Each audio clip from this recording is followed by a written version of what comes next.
ဈေးကွက်မျက်လုံးလိုဆူရှားတဲ့မျက်လုံးဒီဇိုင်းနဲ့ညာဘက်လမ်းပေါ်မှာအမြင်တစ်ချက်နဲ့လူငေးစီမဲ့စတိုင်ဈေးကွက်မျက်လုံးလိုထပ်မြက်ပြီးကြီးလိုက်တာနဲ့အချိန်နဲ့အလှကိုတပြိုင်တည်းခံစားစေရမယ် iMac A5 Pro ဘိန်းလေးနဲ့မိတ်ဆက်ပေးသွားမှာပဲဖြစ်ပါတယ်ခင်ဗျ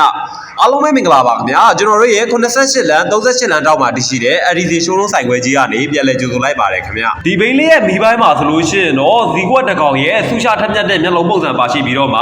တာယာပိုင်းမှာဆိုလို့ရှိရင်လည်းရှေ့နောက်ကိုမှအသေးစိတ်ကအစားအရည်သွေးကိုအသုံးပြုထားတဲ့ကျွတ်ပလက်တာယာ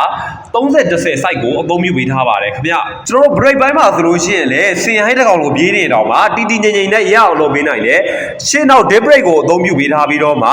မြင်းရိုင်းတစ်ကောင်လိုမျိုးအချိန်ကိုထိန်းထားနိုင်တဲ့1200မော်တာဝက်ကိုလည်းအသုံးပြုပေးထားပါတယ်ခင်ဗျထိုင်ခုံပိုင်းမှာဆိုလို့ရှိရင်လည်း e-set ပြော့ပြောင်းပြီးတော့မှတစ်ခါထိုင်လိုက်ရင်မစင်းကျင်တော့ဘဲနဲ့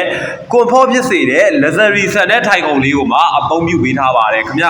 ဖုံးအားမရှိတဲ့အခါမျိုးတွေမှာဆိုလို့ရှိရင်လည်းအရေးပေါ်ကဘာကြီးနဲ့ချိတ်ဆက်နိုင်ဖို့အတွက်ကိုကျွန်တော်တို့အရှိအံခွက်ပိုင်းမှာဆိုလို့ရှိရင်တော့ USB အားသွင်းပေါက်လေးကိုထည့်သွင်းပေးထားပါသေးတယ်ခင်ဗျအနောက်အံခွက်ပိုင်းမှာဆိုလို့ရှိရင်လည်းကျွန်တော်တို့အနေနဲ့အဟန့်ကြဲကြဲကိုတဲ့ကြီးကြီးကိုအသုံးပြုပေးထားပြီးတော့မှ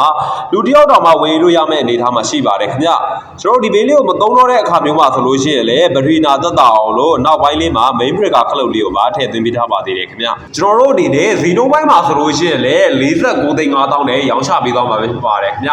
ဒီဘိန်းလေးကိုကြိုက်တဲ့လို့ဆက်သွယ်ပေးမြန်ကျင်တယ်ဆိုလို့ရှိရင်တော့ကျွန်တော်တို့ရဲ့တော်ရှက်ပေါက်ကနေဆက်သွယ်ပေးမြန်လို့ရတယ်လို့ Viber ဖုန်းနံပါတ်လေးဖြည့်ကြတယ်39 960 235 855 39 998 160 930တို့ကိုလည်းဆက်သွယ်ပေးမြန်လို့ရပါတယ်ခင်ဗျအားလုံးပဲကျေးဇူးတင်ပါတယ်ခင်ဗျ